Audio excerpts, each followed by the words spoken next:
التصویح. نصیحت خیر خواهی ته وایي. نصیحت دا معنا چې د مسلمانانو خیر خواه وي او هر مسلمان له پکار ده چې ناصح وي د نورو مسلمانانو خیر خواه وي. دا خبره موږ بار بار کوو چې د الله تعالی په نظر کې نه نسب له اعتبار شته نه جسم له نه خایس له نه مال له. الله تعالی هغه انسان خوښ ته چې کوم انسان کې ښکلي صفات پراته وي. که قوم هر څومره کمزوری، که دی د بدن نه هر څومره کمزوری، که دی د رنګ نه هر څومره دغی توری، الله تعالی ته څوک معتبر دی؟ هغه سړی چې چا کې ښکلي صفات. نو یو صفت دا ده چې مسلمان سړی به ناصح وي، دا به خیرخواهي او پکار ده چې هر مسلمان کې د خیرخواهي صفت وي. زموږ او ستاسو انبیا چې څومره دنیا ته راغلي دي ټولو کې خیرخواهي صفت و، ټول خیرخواهان. نوح علیه السلام قوم ته تقریر کړی دی، اوږد تقریر دی، خو اخره کې چې کله دی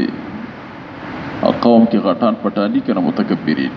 هغه ورته ویل چې انا لنراک فی ضلال مبین، یقینا موږ تا وینو په ګمراهۍ ښکاره کې، خامخا موږ تا وینو ګمراهۍ ښکاره کې، ته خو ګمراه یې.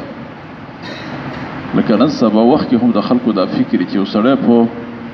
حق او سچه لاره باندې روان وي، خلک ورته یا د لیوني یا د ګمراه په نظر ګوري، وایي دا لیونی دی دا ګمراه دی.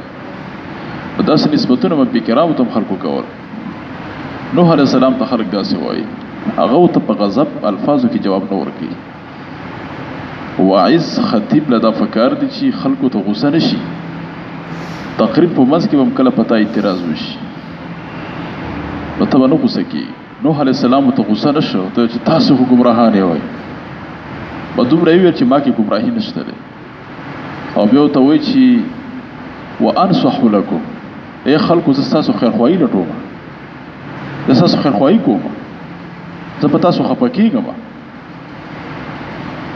دغه رنګې هود علیه السلام قوم ته ویلي وو چې انی لکم ناصح امین، ای خلکو زه ستاسو لپاره خیرخواه امانتدار یم، زه ستاسو خیرخواه یم.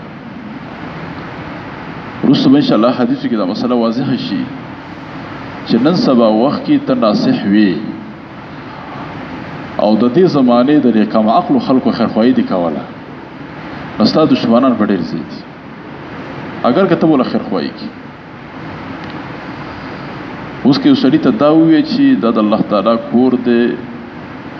په ده کې به خاموش پاتې کېږي، څه معنا؟ یا به ذکر کوي، یا به تلاوت کوي، یا به لمونځ کې مشغول وي او خبرې کوي، بس لګي خبرې کوي. ته ورته شپه ورځ څو ځله ته وایې چې لږه دا خبرې مه کوه. خو زه هغه حیران یم دې خبرې ته. قیامت علامات چې څومره واړه دي مخکې ښکاره شوي دي. د قیامت د علاماتو نه یوه دا ده چې په لاره کې بې حیایي کېږي، او هغه زمانه کې به تکړه مسلمان هغه چې هغه به ورته وایي چې داسې لږ طرف ته شئ، بیخي د لارې منځ کې دا مه کوه. نو زه وایم دا ایمانونه زموږ دومره کمزوري شوي دي، که موږ یو سړي ته لاس نه ورچوو خو زه د مصلحت په خاطر به موږ به خلک به راته ټولې ګوتې نیسي، وستایي تا سره دا شی خوند نه کړي. ته څنګه یو سړي دې ورمېږ ته ورودانګې او مرۍ نه یې ونیسه او راسې مړی. خو دې خلکو کې دومره کمزوري فکرونه والا شته دی، لکه خو چې موږ پې بدې ښکارو ته خو پې ښه ښکارې که یو سړی نه منع کېږي، دې ورمېږ نه راونیسه ویې وه. بس عجیبه زمانه ده، دومره بې غیرتوب دی چې نه شو انتها ته را بې غیرتوب رسېدلی. چې موږ یو سړي ته نه شو ویلی، موږ به ورته په خوله دعوت ورکړی چې سم شه سم شه، هغه نه سمېږي. نو ملګرو کې هم د غیرتي خلک پکار، خو نن سبا بې غیرتوب عام دی. یو سړی وکړي چا تر څه وي امر دوکاندارۍ نه بس به د دې سې نه به بیا زما رزق ختمېږي. لکه رزق د دین ارض الله واسعه، د الله دنیا فراخه ده، رزق په الله بل ځای کې درکړي. نو بعضې کارونو باندې موږ ښه نه ښکارو، خو عام ملګري نه پکار چې لږ داسې سترګې وغړئ. یو سړی نه منع کېږي او هغه چې دی مثلا ګورو وي، بې حیا وي، نو پکار ده چې خلک هغه منع کړي. دا کار دی خلکو نه پکار دی د سړی منع کړي. دې خلکو سره تشدد پکار دی. د الله نبي چې مکه کې و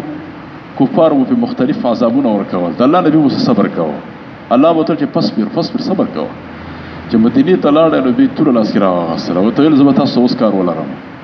نو بیا یې راڅمړول خلک، راڅمړول داسې راڅمړول چې څوک پاڅېدی بیا نه شو. نو مقصد دا چې کله کله تشدد پکاري عدم تشدد فلسفه کله کله دې باندې عمل نه پکاري صورت شته نو یو سړی ناصح او خیر خو ته چې لګه خبره مکه او د الله کور دی ګناهونه دې سره سیوا کیږي اعمال صالحه دې برباديږي ختميږي بس به هم لګي عمل فينک نو مونږه هم خیر خواهان یو الحمدلله مونږه خیر خواهی کار کوو مونږ یو چا سره یو کار باندې دښمنی کوو هغه کار به داغه په نقصان کوي دا خبره مونږ چاته نه نو نصيحت باندې خیر خواهی هر مسلمان کې به د صفت وي خیر خواه وي خلکو خیر خواهی بلټي د دې وجنه الله تعالی فرمایلی قرآنی آیتونه راوړي انما المؤمنون اخوه یقینا ټول مؤمنان خپل منځ کې سره ورونه دي الله تعالی فرمایي فاصلحوا بین اخویکم د خپل ورونو مابینځ کې جوړه وکړئ روغه وکړئ تاسو ټول ورونه یې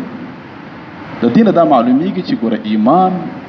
دا داسې یو عظیم نعمت دی چې ټول مسلمانان سره په یو دغه کې نه وري په یو ټغر په یو دغه کې نه وري ایمان چې په چا کې وي دا په انډیا کې مسلمان دی او مؤمن ته زموږ ورور دی علماء لیکلي دا ایمان چې د ایمان د وروري دا ډېره قوي ده او کلکه ده د نسب د ورورولۍ نه ځکه نسب وروري چې په تخالف او مخالفت د دین سره جدا کی یو ورور د کافر د ته مسلمان هغه ستانه جدا دی یو کس چې د بل ځای پردی دی خو مسلمان دی هغه ستا ورور دی نو دا اخوت ایمانی دا ډېر مضبوط دی نسب باندې دا اوچت دی ټول مسلمانانو سره ورور به چې ورونه دي نو د یو بل خیر خواهی بل ټوکه المؤمن للمؤمن كالبنيان مؤمن د مؤمن د فاره د سیدل ک آبادی یشد بعضه بعضا آبادی یو بل سره یو بل مضبوط کړي کنه دا چھت ته ګوره د دیوالونو د ستنو مضبوط کړي کدا ستنې دیوالونو ته وګورئ چھت را پریوزي د الله نبی داسې کارو کې وشبک بین اصابعه دا کوتې رسې بل کې ورکړي چې مسلمانان به یو بل څخه مضبوطي یو بل نه راغورځي یو بل حدیث کې دا راغلي دي المؤمنون